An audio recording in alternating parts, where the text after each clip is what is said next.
Oke, Assalamualaikum warahmatullahi wabarakatuh. Di sini kami dari kelompok 3 ingin mempresentasikan proyek UAS kami yaitu yang berjudul Digital Library. Oke, di sini izinkan kami memperkenalkan diri. Saya selaku moderator Muhammad Reza Zahari dengan NPM 087 dan lalu rekan saya. Perkenalkan, nama saya Farel Zendri Altaf.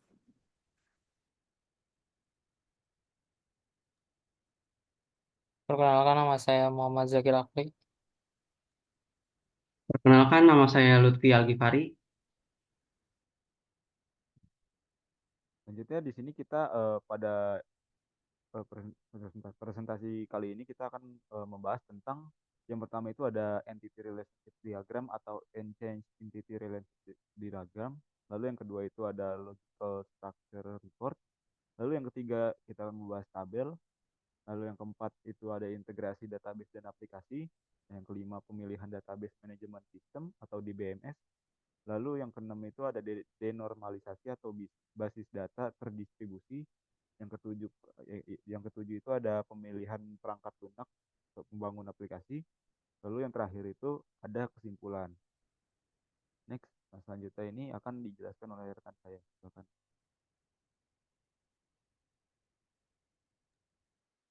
Jadi di sini ada entity relation diagram atau kita sebut IRD atau IR atau entity injection entity relation diagram. Nah, di sini ada gambarnya yaitu gambar IR-nya. Nah, jadi di sini kita mulai dari user yang pertama. Nah, di user ini ada user role, username, ID fakultas dan ID prodi. Terus user ini juga memiliki hubungannya yaitu username, user role dan tanggal lahir. Nah, user juga memiliki hubungan. Nah, di sini memiliki fakultas dan program studi. Nah, di program studi ini ada ID prodi dan nama prodi. Nah, terus di fakultas ini memiliki ID fakultas dan nama fakultas. Nah, dari user terus kita ke book. Di sini juga memiliki hubungan yaitu pilih dan mengelola. Nah, dari book ini kita bisa di sini ada book ID, ada book title dan kategori ID dan publish. Nah, dari book ini ada memiliki 3 hubungan. Jadi yang pertama ini kita memiliki hubungan author yaitu terbit. Nah, dari author ini di sini ada author name dan author ID. Nah, dari author ini memiliki hubungan yaitu buat. Nah, buat ke kategori. Jadi di kategori ini memiliki kategori ID dan kategori name. Nah, dari kategori ini memiliki hubungan ke book yaitu terdiri dari nah, dari kategori dari book ke launch ini memiliki hubungan yaitu mendata. Nah, dari launch ini memiliki yaitu launch ID, book ID, user ID dan launch data dan recent data. Nah, dari launch ini juga memiliki hubungan yaitu transaksi dan petugas. Nah, jadi IR itu apa? Jadi IR ini adalah diagram. IR adalah jenis pemodelan database yang dibangun berdasarkan model dasar Entity Relation atau disebut IR dengan menambahkan fitur tambahan untuk mewakili hubungan yang lebih kompleks antar identitas. Oke, selanjutnya. Nah, di sini ada beberapa fitur utama yaitu diagram IR. Jadi di sini ada 4 yaitu yang pertama adalah identitas. Nah, identitas itu diagram yang mencakup beberapa identitas yang diwakili oleh persegi panjang seperti fakultas, program studi, pengguna, buku, penulis, dan peminjaman. Nah, setiap identitas memiliki atribut yang diwakili oleh oval di dalam persegi panjang yang menyimpan data spesifikasi tentang identitas tersebut. Nah, terus yang kedua ada hubungan. Nah, hubungan ini antar identitas ditunjukkan dengan garis yang menghubungkan jenis hubungan ditunjuk dengan simbol-simbol pada garis. Misalnya garis antara fakultas dan program studi dengan tanda gagak di ujung fakultas menunjukkan bahwa suatu fakultas dapat mempunyai banyak program studi. Nah, terus juga ada spesialisasi yang ketiga. Nah, spesialisasi ini adalah diagram juga menggunakan spesialisasi untuk menunjukkan bagaimana identitas dapat dipecah menjadi subtipe. Nah, misalnya identitas pengguna dikhususkan menjadi anggota dan admin. Artinya pengguna dapat menjadi anggota dan atau admin, namun tidak keduanya. Terus yang keempat terakhir itu warisan. Nah, warisan juga digunakan dalam diagram untuk menunjukkan bagaimana identitas dapat mewarisi atribut dari identitas lain, misalnya identitas anggota dan admin mewarisi atribut seperti nama pengguna dan peran pengguna dari identitas pengguna. Oke, selanjutnya. Nah, di sini ada LRS atau Logical Record Structure. Nah, seperti lihat di gambar di sini sebelah kanan. Nah, jadi ini hampir mirip-mirip kayak IIR, tapi bedanya ini adalah bentuk tabelnya. Nah, jadi di gambar ini kita mulai dari user dulu. Dari user, terus di sini memiliki hubungan yaitu ke program studi fakultas dan ke LOANS. Nah, jadi user ini memiliki hubungan yaitu memiliki ke fakultas dan program studi. Nah, user juga memiliki hubungan ke LOANS yaitu tugas dan transaksi. Nah, dari user kita bisa juga memiliki hubungan yaitu ke books, pilih dan mengelola. Nah, dari books ini juga kita memiliki hubungan yaitu dari author dan kategori dan loan. Nah, jadi books ini memiliki hubungan terbit ke author, terus author memiliki hubungan buat ke kategori dan kategori memiliki hubungan ke books yaitu terdiri dari. Nah, dari book ini memiliki hubungan yaitu mendata ke loans. Nah, jadi LRS adalah cara mengatur data ke dalam unit logis yang disebut catatan. Setiap catatan berisi kesimpulan bidang yang menyimpan informasi spesifik tentang suatu identitas seperti orang, tempat, atau benda. Nah, LRS pada gambar menunjukkan hubungan antar sebagian identitas dalam sistem universitas. Nah, berikut ada beberapa identitas utamanya dan hubungannya. Selanjutnya, nah jadi di sini ada beberapa identitasnya, yaitu yang pertama ada fakultas atau fakulti. Setiap fakultas mempunyai ID dan nama dan daftar program studi prodi yang ditawarkan. Nah, program setiap program mempunyai ID, nama, dan milik fakultas. Nah, pengguna setiap pengguna memiliki ID, nama, pengguna, peran, misalnya dosen, mahasiswa, tanggal lahir, dan milik fakultas dan program. Nah, di sini ada book atau buku. Setiap buku memiliki ID, judul, kategori, tanggal penerbit, dan daftar penulis.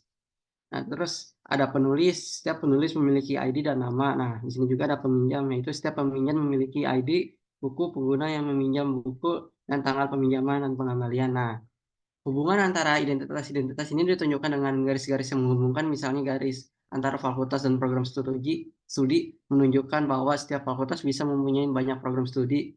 Garis antar pengguna dan pengguna menunjukkan bahwa pengguna tersebut dalam suatu fakultas. Nah, LRS dapat digunakan untuk menyimpan dan mengambil informasi tentang sistem universitas. Misalnya Anda dapat menggunakan untuk menemukan semua program yang ditawarkan oleh fakultas tertentu, atau menemukan sebuah buku yang dapat dipinjam oleh pengguna tertentu. Oke, selanjutnya. Nah, di sini ada tabel. Ya, mungkin ini berbeda dari LRS atau IER. Nah, jadi di sini yang tabel di gambar di sebelah kanan. Nah, di sini ada user. Di user itu ada user ID, user role, username, ID fakultas, ID prodi, dan tanggal lahir. Nah, di sini kedua yaitu books atau buku ya. Buku itu memiliki book ID, kategori ID, book title, dan publish. Nah, di sini juga ketiga yaitu author. Nah, di author ini memiliki author ID, author name. Nah, terus yang keempat ada kategori. Nah, kategori ini memiliki kategori ID, kategori name. Terus yang kelima ada loans, yaitu loans ID, book ID, user ID, loan dev, dan region dev. Nah, terus, nah, fakultas sama program ini seharusnya nyambung ke user, tapi kita masukkan. Jadi, fakultas ini juga memiliki ID fakultas, nah nama fakultas. Nah, terus ada program studi, di sini ID prodi, nah nama prodi. Nah, jadi tabel basis data adalah kumpulan data yang terstruktur dalam baris dan kolom. Nah, setiap baris mewakili satu identitas, setiap kolom mewakili atribut dari identitas tersebut. Tabel basis data adalah dalam gambar menunjukkan data tentang sistem perpustakaan universitas. Nah, tabel-tabel tersebut adalah yang seperti kanan ini ya. Oke, selanjutnya. Nah, jadi di sini ada beberapa fitur, yaitu yang pertama yang sudah saya jelaskan, user tabel ini menyimpan data tentang pengguna perpustakaan seperti ID pengguna, peran pengguna, nama pengguna, ID fakultas, dan ID program studi, dan tanggal lahir. Terus ada buku atau book. Tabel ini menyimpan data tentang buku-buku di perpustakaan seperti ID buku, judul buku, kategori buku, tanggal terbit, dan daftar penulis. Nah, terus juga yang ketiga ada author. Nah, tabel ini menyimpan data tentang penulisan buku seperti ID penulis dan nama penulis. Terus yang keempat, di sini juga ada kategori, yaitu tabel ini menyimpan data tentang kategori buku seperti ID dan nama kategori.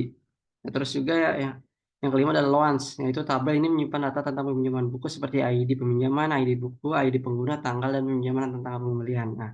Jadi di sini berikut adalah penjelasan masing-masing tabel, yaitu user. Nah, jadi user itu kunci primer tabel ini yang unik untuk setiap pengguna. Nah, user role peran pengguna dalam perpustakaan seperti dosen, mahasiswa, atau karyawan. Nah, username ini nama pengguna yang digunakan untuk login ke sistem perpustakaan. Nah, terus ada ID fakultas. Nah, ID fakultas ini tempat pengguna bekerja atau belajar. Nah, terus juga ada ID prodi, ID program studi tempat pengguna bekerja atau belajar. Nah, terus juga ada tanggal lahir. Nah, di sini tanggal lahir pengguna. Oke, selanjutnya next.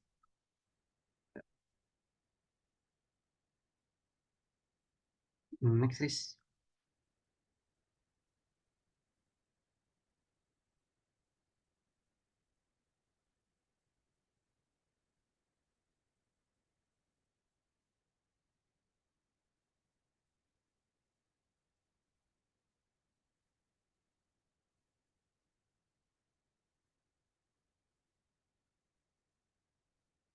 Oke, di sini ada books, yaitu books ID, kunci primer tabel yang unik untuk setiap buku. Terus kategori ID kategori buku, terus ada book title, judul buku, dan publish, tanggal terbit buku, dan terakhir ada author, daftar ID penulis buku. Nah, di sini juga di bawah ada author. Nah, author ini memiliki dua, yaitu author ID, kunci primer tabel ini yang unik untuk setiap penulis, terus ada authornya nama penulis.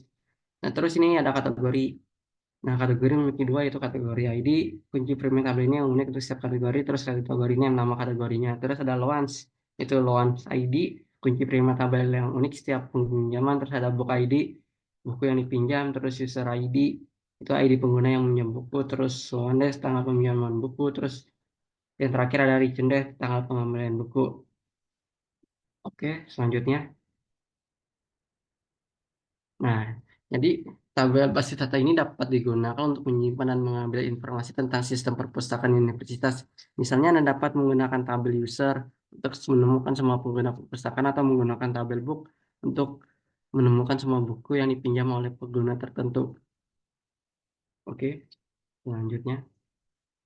Jadi, selanjutnya akan dibacakan oleh kawan saya. Oke, saya akan menjelaskan integrasi database dan aplikasi. Jadi dalam konteks digital library, keputusan apakah DBMS basis data digital library dirancang terpisah atau menyatu dengan aplikasi tergantung pada berbagai faktor yang perlu dipertimbangkan. Namun berdasarkan pertimbangan khusus, untuk digital library dapat disimpulkan bahwa DBMS terpisah dari aplikasi. Pemakaian ulang data jika ada kebutuhan untuk memanfaatkan data pengguna, buku, dan peminjaman dalam berbagai aplikasi atau modul tanpa bergantung pada struktur aplikasi tertentu. Memisahkan DBMS mungkin menjadi pilihan yang baik. Lalu fleksibilitas fleksibilitas pengembangan. Jika aplikasi perpustakaan dapat berkembang secara independen dari struktur basis data, memisahkan keduanya memungkinkan penambahan fitur atau modul tanpa mempengaruhi basis data. Next. Dan jadi DBMS menyatukan dengan aplikasi. Kinerja optimal. Jika kinerja aplikasi perpustakaan sangat penting, terutama dalam hal pengembalian dan manipulasi data buku atau peminjaman. Integrasi erat dengan DBMS dapat meningkatkan kinerja. Kesederhanaan pengembangan. Jika kesederhanaan pengembangan aplikasi dan penyesuaian fungsionalitas menjadi prioritas, menyatukan DBMS dengan aplikasi dapat mempermudah pengembangan. Lalu pilihan antara terpisah atau menyatukan DBMS dengan aplikasi sebaiknya dilakukan dengan mempertimbangkan aspek teknis, kebutuhan bisnis, dan preferensi pengelola digital library. Jika konsistensi data, pemakaian ulang, dan fleksibilitas pengembangan menjadi prioritas, memisahkan DBMS dapat menjadi solusi yang baik. Di sisi lain, jika kinerja dan kesederhanaan pengembangan menjadi fokus utama, menyatukan DBMS dengan aplikasi mungkin lebih sesuai. Next. Lalu ada pemilihan database management system atau DBMS. Pemilihan database management system untuk database digital library harus digunakan dengan cermat, mempertimbangkan aspek teknis, ekonomi, dan politik organisasi. Berikut adalah contoh pemilihan DBMS penjelasan sesuai dengan masing-masing aspek. DBMS pilihan kami adalah MySQL. Tentu jika keputusan organisasi adalah menggunakan MySQL sebagai database management sistem DBMS untuk digital library. Mari jelaskan pemilihan tersebut dengan aspek teknis, ekonomi, dan politik organisasi. Next. Yang pertama ada aspek teknis.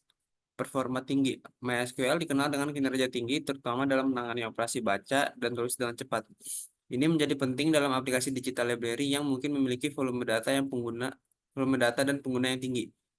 Skalabilitas. MySQL mendukung replikasi dan partisi. memungkinkan peningkatan skala dengan memperluas kapasitas dan distribusi data. Lalu ada kompatibilitas ACID. MySQL mempengaruhi prinsip ACID memastikan keandalan transaksi dan konsistensi data. Lalu yang kedua ada aspek ekonomi, open source. MySQL juga merupakan perangkat lunak sumber terbuka, sehingga tidak memerlukan biaya lisensi. Nah, ini memberikan keuntungan ekonomi bagi organisasi dalam hal biaya dan operasional. Lalu komunitas dan dukungan. MySQL didukung oleh komunitas pengembang yang besar dan tersedia dokumentasi yang kaya serta sumber daya online. Ini dapat mengurangi biaya pelatihan dan dukungan. Lalu yang ketiga ada aspek politik organisasi. Pemahaman industri. MySQL merupakan salah satu DMS yang umum digunakan dalam industri, sehingga banyak sumber daya manusia yang familiar dengan teknologi ini. Dan yang terakhir itu integrasi mudah. MySQL dapat dengan mudah diintegrasikan dengan berbagai aplikasi dan platform lain, mendukung interoperabilitas yang baik dengan solusi-solusi lain yang digunakan dalam organisasi. Next. Selanjutnya akan dijelaskan oleh kawan saya. Oke, saya akan bahas denormalisasi atau basis data terdistribusi. Untuk pilihan kita itu sendiri, kita menggunakan basis data terdistribusi. Pilihan untuk menerapkan basis data terdistribusi pada database digital library merupakan keputusan strategis yang melibatkan evaluasi matang terhadap sejumlah faktor kritis. Berikut adalah beberapa pertimbangan dan alasannya. Yang pertama, skalabilitas dan kinerja. Alasannya, basis data terdistribusi dapat meningkatkan skalabilitas, memungkinkan peningkatan kapasitas dan kinerja dengan menambahkan node atau server basis data. Digital library cenderung memiliki pertumbuhan data yang signifikan seiring waktu, dan basis data terdistribusi dapat mengatasi tuntutan skala yang dinamis. Yang kedua, ketersediaan dan ketahanan terhadap kegagalan. Alasannya, dengan membagi data ke dalam beberapa node atau server, basis data terdistribusi dapat meningkatkan ketersediaan dan ketahanan terhadap kegagalan. Ketersediaan yang tinggi sangat penting dalam lingkungan perpustakaan digital untuk memastikan akses terus-menerus ke koleksi digital. Yang ketiga, geografis dan aksesibilitas global. Alasannya, basis data terdistribusi memfasilitasi aksesibilitas global dengan mendistribusikan data di berbagai lokasi geografis. Ini mendukung pengguna perpustakaan digital dari berbagai wilayah dan meminimalkan latensi dalam mengakses sumber daya digital. Yang keempat, pengelolaan beban pencarian dan permintaan. Alasannya, dengan mendistribusikan data, beban pencarian dan permintaan dapat dibagi di antara node-node yang berbeda, mengoptimalkan kinerja query. Penting untuk memastikan bahwa waktu respon terjaga agar pengguna dapat mengakses informasi dengan cepat. Yang kelima, konsistensi data. Alasannya, basis data terdistribusi dapat diatur untuk mendukung model konsistensi yang diperlukan, seperti konsistensi eventual atau konsistensi quorum. Penting untuk mempertahankan tingkat konsistensi yang sesuai dengan kebutuhan aplikasi perpustakaan digital. Yang keenam, biaya dan efisiensi operasional. Alasannya, dengan memanfaatkan teknologi terdistribusi, biaya dapat dikelola secara lebih efisien dengan memanfaatkan sumber daya yang tersedia di berbagai lokasi. Efisiensi operasional menjadi kunci, terutama ketika organisasi perpustakaan digital beroperasi secara global. Menerapkan basis data terdistribusi pada database digital library dapat memberikan sejumlah keuntungan strategis, terutama dalam hal skala, ketersediaan, dan efisiensi operasional. Namun, penting untuk melakukan desain dan implementasi dengan hati-hati, mempertimbangkan kebutuhan khusus perpustakaan digital, dan mengelola konsistensi data dengan bijaksana. Next slide.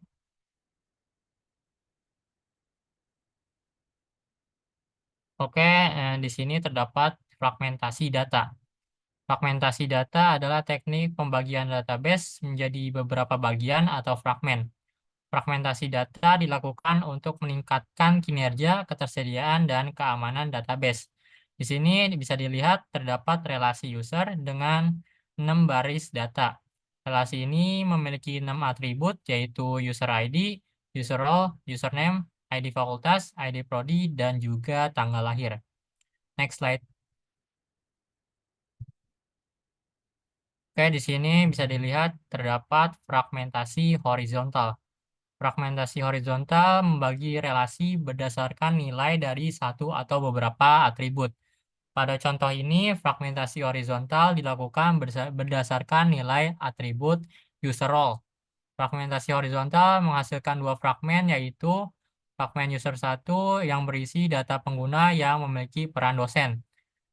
Dan juga fragmentasi user 2 yang berisi data pengguna yang memiliki peran mahasiswa. Next slide. Oke, di sini bisa dilihat terdapat fragmentasi vertikal. Fragmentasi vertikal membagi relasi berdasarkan atribut-atribut tertentu. Pada contoh ini, fragmentasi vertikal dilakukan berdasarkan atribut user ID, username, dan juga tanggal lahir. Fragmentasi vertikal menghasilkan dua fragmen, yaitu fragmen user 1 berisi data pengguna yang terdiri dari atribut user ID, username, dan tanggal lahir, dan juga fragmen user 2 yang berisi data pengguna yang terdiri dari user ID, user role, ID fakultas, dan juga ID prodi. Penggabungan fragmen.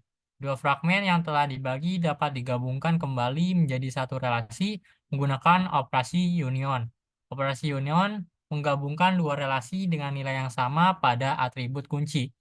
Pada contoh ini, penggabungan dua fragmen user 1 dan user 2 menghasilkan relasi user semula. Next slide. Oke, untuk materi selanjutnya akan dilanjutkan oleh rekan saya. Next.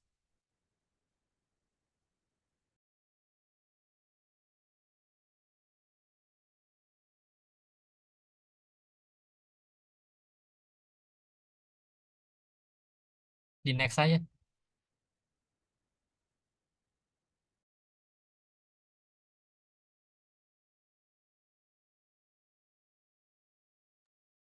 Oke, selanjutnya saya akan menjelaskan tentang pemilihan perangkat lunak pembangun aplikasi. Nah, yang pertama itu di sini ada namanya XAMPP. Nah, XAMPP ini adalah paket distribusi yang mengandung Apache, MySQL, PHP, dan Perl yang dirancang untuk membuat pembangunan web lokal menjadi lebih mudah. Lalu aspek teknisnya itu ada yaitu mendukung pengembangan web lokal dengan server Apache, lalu memungkinkan penggunaan MySQL sebagai sistem manajemen basis data. Lalu selanjutnya yang kedua ini ada MySQL. Nah, MySQL ini adalah sistem manajemen basis data relasional open source yang dapat diintegrasikan dengan berbagai aplikasi web. Aspek teknisnya itu yaitu mendukung desain dan pengelolaan basis data relasional. Lalu cocok untuk menyimpan dan mengelola data perpustakaan digital. Selanjutnya ada Draw.io. Nah, Draw.io ini adalah alat diagram online yang memungkinkan pembuatan diagram entitas dan hubungan atau IRD. Lalu aspek teknisnya itu adalah berguna untuk merancang skema basis data termasuk tabel dan hubungan antar entitas atau IRD. Lalu yang keempat itu ada Wondershare iDrawMax.